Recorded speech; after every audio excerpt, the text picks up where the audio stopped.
Vous écrivez d'ailleurs la phrase suivante, c'est le peuple qui constitue la nation et non la nation qui détermine le peuple. Je trouve que c'est un énoncé très intéressant à la lumière de ce qui se passe en ce moment. Que pensez-vous du fameux projet de charte? On a l'impression que c'est justement un État qui veut imposer à la nation, alors que vous stipulez que ça devrait partir du contraire, partir de la base. Oui, en fait, moi, moi, je suis opposé à la charte dans son état actuel.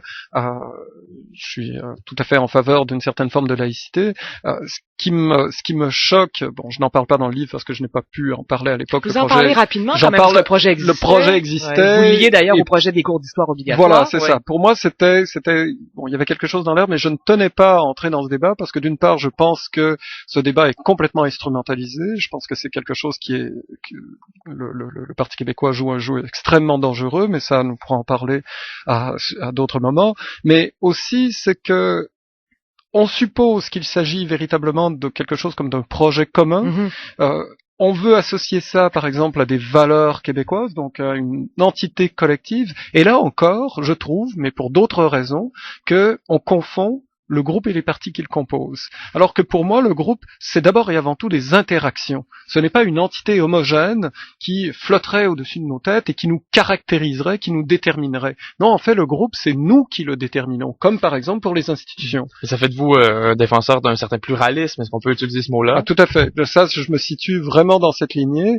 C'est pour ça que, par exemple, très souvent, le mot libéral en français est mal compris. Le libéralisme, d'abord et avant tout, ce que ça signifie, c'est la défense des libertés individuelles. Ce que j'ajoute au programme libéral, d'où ma référence à la solidarité et à l'idée d'être de gauche, c'est que pour moi, il ne peut pas simplement y avoir des libertés de droit ou des libertés civiques. Celles-ci s'accompagnent de droits sociaux, d'où la référence à un projet égalitariste. Oui. Il n'y a pas d'égalitarisme, si vous voulez, en termes démocratiques, s'il n'y a pas d'égalitarisme sous la forme d'un certain type de justice sociale.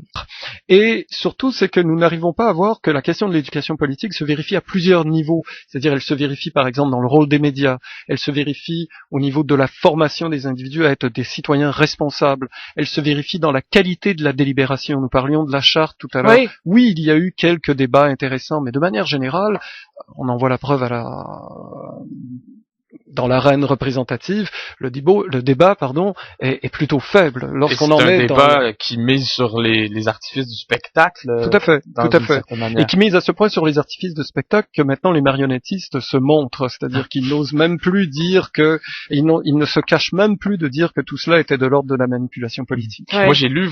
Par rapport à la mondialisation, là, moi j'aurais tendance à dire, là peut-être que nous allons diverger d'opinion, moi j'aurais tendance à dire que ma véritable question, la véritable préoccupation qui est la mienne, c'est de faire en sorte qu'il n'y ait pas d'exclusion. Qu'il n'y ait pas d'exclusion pour des raisons culturelles et qu'il n'y ait pas d'exclusion pour des raisons sociales. D'accord ? Et pour moi, la question sociale est première parce qu'elle est conditionnelle à la question culturelle. C'est-à-dire, c'est plutôt l'inverse. C'est-à-dire que c'est à partir du moment où il y a une exclusion sociale que nous avons de bonnes raisons de croire des replis, par exemple des replis identitaires, qui feront en sorte qu'il n'y a pas de possibilité de communication entre les individus. D'accord ? Et ça m'apparaît un très grave problème. Quand des individus vont considérer quand des individus vont considérer qu'il vaut mieux s'unir entre eux plutôt qu'être dans un dialogue social, parce que la solidarité n'est pas présente, alors nous nous retrouvons devant des phénomènes soit d'exclusion ou d'auto-exclusion.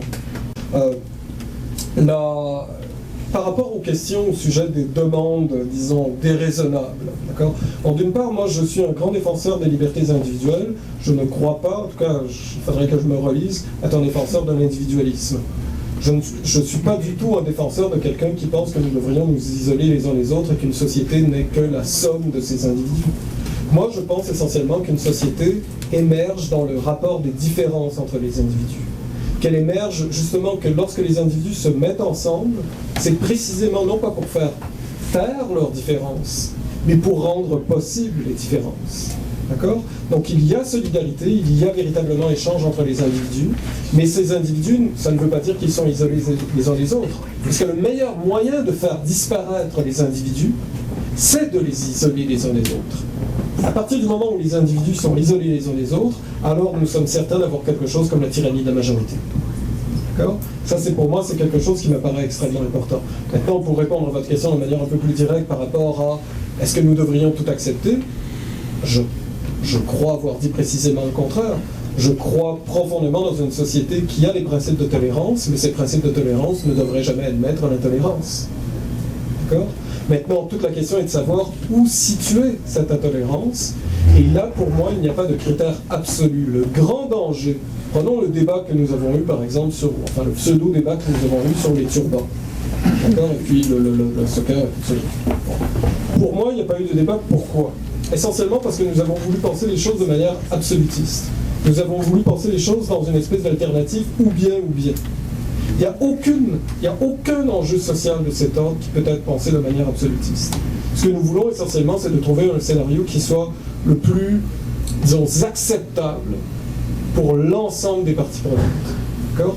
Pour moi, le grand danger, c'est lorsque nous pensons les choses de manière dans une alternative ou bien, et où il y aurait quelque chose comme le mal et le bien, ou le juste et l'injuste. Si nous pensons dans une perspective qui est la mienne, de celle de réfléchir en termes d'injustice ou de tendre vers la justice, alors ce n'est toujours que de manière progressive. D'accord ? Donc il n'y a pas de situation, il n'y a rien qui nous permet de dire que par exemple toutes les situations s'égalent et qu'à partir du moment où nous aurions quelque chose comme une charte de la laïcité par exemple, nous pourrions résoudre l'ensemble des problèmes. Il y aurait là aussi des cas par cas. D'accord ?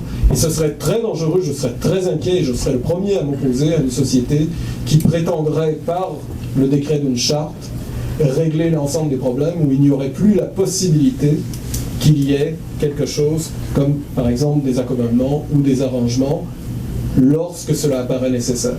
Parce qu'encore une fois, ce que nous voulons, c'est une situation où la société où il y a le mieux-être pour l'ensemble des individus et non pour une majorité qui déclarerait ce qu'est le bien commun, par exemple.